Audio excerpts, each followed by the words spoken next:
অকটেনের crisis যেটা, এটা হচ্ছে মোটরসাইকেল চালকদের নিজস্বভাবে তৈরি করা ক্রাইসিস। জনাব তারেক রহমান সহ বিএনপি সরকারকে আপনাদের ধন্যবাদ দেওয়া উচিত যে এই সময়ের মধ্যে আমরা ভর্তুকি দিয়ে তেল আনছি, কিন্তু তেলের মূল্য কিন্তু আমরা বৃদ্ধি করিনি।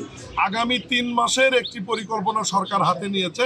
ইতিমধ্যেই গতকাল ক্যাবিনেটের কিছু সিদ্ধান্ত হয়েছে। আপনারা গতকাল প্রেস কনফারেন্সে শুনেছেন যে ঢাকা শহরের সহ বড় বড় মার্কেটগুলি সন্ধ্যা 6টা পর্যন্ত খোলা থাকবে।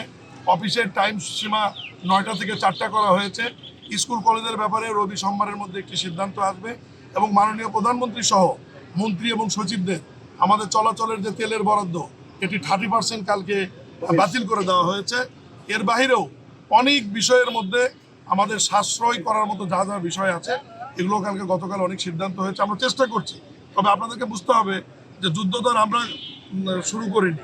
যেহেতু মধ্যপ্রাচ্যে একটা যুদ্ধ চলছে, আপনারা সবাই বুঝবেন।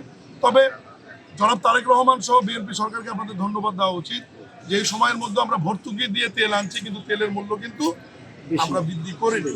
আর আপনারা যেভাবে বলছেন যে তেলের ক্রাইসিস, ডিজেলের কিন্তু বিন্দুমাত্র ক্রাইসিস না। অকটেনের ক্রাইসিস যেটা, এটা হচ্ছে মোটরসাইকেল চালকদের নিজস্বভাবে তৈরি করা ক্রাইসিস। তারা মোটরসাইকেলে দিনে 2-3 বার তেল নিয়ে বাসায় রিজার্ভ করছে আতঙ্কের মধ্যে। আমি শুধু এইটুকু অনুরোধ করবো আপনাদের মাধ্যমে, আতঙ্কগ্রস্ত হওয়ার কোনো কারণ নাই। আমাদের তেলের সাপ্লাই চেন ঠিক আছে, তেলের মজুদ আমাদের 3 মাস ঠিক আছে। এরপরেও সরকার রিস্ক নিচ্ছে না, কারণ যুদ্ধ যদি দীর্ঘমেয়াদী হয় সারা পৃথিবীর সাথে আমাদেরও এটার প্রভাব পড়তে পারে। এই জন্য সরকার কিছু কিছু ক্ষেত্রে পরিকল্পনা নিয়েছে। আপনাদেরকে এই বিষয়গুলোকে, জনসাধারণকে আমাদেরকে সাহায্য করার জন্য আমি সরকারের পক্ষ থেকে বিনয় করছি।